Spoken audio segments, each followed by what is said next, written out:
आता पुढच्या मोठ्या बातमीकडे आपण वळतोय। ही बातमी घाटनांदूरमधून आहे। घाटनांदूरमध्ये मतदान केंद्र बंदच आहे। सलग तासभरापासून मतदान केंद्र बंद आहे। त्यामुळे मतदारांच्या रांगा लागलेल्या आहेत। मतदान केंद्रावर तोडफोड झाली होती। तोडफोडीनंतर मतदारांची मोठी गर्दी या ठिकाणी झालेली बघायला मिळते आणि मतदान केंद्र अजूनही सुरू झालेलं नाहीये। आता निव्वळ 1.5-2 तास उरलेले आहेत मतदान संपायला आणि त्यासाठी घाटनांदूरमध्ये मतदान केंद्रावर प्रचंड गर्दी बघायला मिळते। पण मतदान केंद्र बंद आहे। सलग तासभरापासून मतदान केंद्र बंद आहे। त्यामुळे मतदार थोडा सैरभैर झालेला आहे। संयम त्याचा तुटू लागलेला आहे। राडा झालेला होता काही वेळापूर्वी घाटनांदूरमध्ये आणि त्या राड्यानंतर मतदान केंद्र अजूनही बंदच आहे।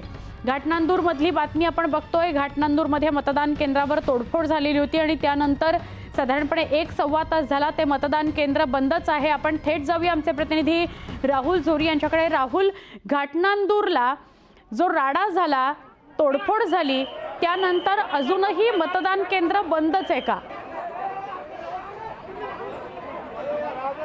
अगदी सुवर्णा, 1.5 तासापासून हे मतदान केंद्र जे आहे ते बंद होतं। अगदी ज्यावेळी हा मला कॉल कनेक्ट झाला न्यूजरूमचा त्यावेळी हे मतदान केंद्र सुरू होतंय असं म्हणतोय, पण गर्दी जी बघतोय अगदी रांगाच्या रांगा इथं लागल्या होत्या। आता पुन्हा एकदा याच रांगा वाढताना दिसत आहेत। आपण बघतोय की 1.5 तासापासून ही सगळी मंडळी जी आहे ती खोळंबलेली होती। काय नेमकं झालं होतं आपण बघूया। कुठला मित्र किती वेळ झाला थांबला? 1 ते 1.5 घंटा झाले थांबलेलो। काय झालं, काय होतं पण नेमकं? बूथवर काहीतरी फोडाफोडी झालेली वाटतं, त्याच्यामुळं इतका वेळ लागतो असं झालेलं। किती वेळ झालं चालू? चालू नाही झालं, आता शिक म्हणतायत चालू झालं। चालू झालं असं कवाजन थांबलाय? अर्धा-पाऊण तास झाला। अर्धा-पाऊण तास झालं चांगलं। ओके, मतदान करायचं पण गर्दी झाली किती झाली तरी करणार ना मतदान, हक्क आहे ना माझा। एकंदरीत बघितलं लांबा म्हणजे पूर्ण रांगा ज्या बघतोय त्या देखील वाढतायत। अशाच पद्धतीनं आपल्याला माहिती आहे की निवडणूक आयोगाच्या संमतीनं गेटच्या आत आल्यानंतर प्रत्येकाला मतदान करण्याचा अधिकार आहे। आपण बघतोय की आत्ता देखील साधारण 250 ते 300 मतदार या ठिकाणी आहेत। हा आकडा असाच वाढतोय। मतदान केंद्र चालू झालंय असं सांगितलं जातंय, मात्र रांगा बऱ्याच महिला देखील या ठिकाणी कावाजन थांबले होते। मावशी, कवर वाढलं, कवर झालं? 1.5 घंटा झाला। 1.5 घंटा झालं। उन्हाचं बसले होते इथं? मग काय करावं, उन्हाचं बसावं लागायले। किती वेळ तुम्ही बसले? सगळे सोबत? हो, सगळे सोबत 2 तास झाला मला। 2 तास हां, झाले। ओके, काय झालं काय?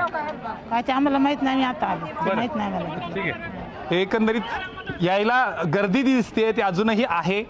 1.5 ते 2 तास ज्या पद्धतीनं फोडाफोडी झाली, मारहाण झाली, गोंधळ झाला आणि त्यानंतर मतदान केंद्र बंद झालं, मात्र मतदारांचा उत्साह कमी झालेला दिसत नाहीये। प्रत्येकाला मतदान करायचंय, आपला हक्क बजवायचा आहे आणि त्यामुळं जोपर्यंत अशा पद्धतीने ही गर्दी जी आहे ती वाढत जाते, गेटच्या आत आल्यानंतर देखील 100% मतदान करण्यावर निवडणूक आयोगाचा देखील भर असणार आहे। सुवर्णा, नक्की राहुल, धन्यवाद आपण माहिती दिली त्याबद्दल। आणि मगाशी जसा तुम्ही उल्लेख केलात की कदाचित घाटनांदूरमध्ये वेळ वाढवून सुद्धा मिळू शकते मतदानाकरता, कारण 1.5-2 तास इथं रांगा लागलेल्या होत्या आणि मतदान केंद्र बंद होतं। बघूया काय होतं ते। आता आपण हेडलाईन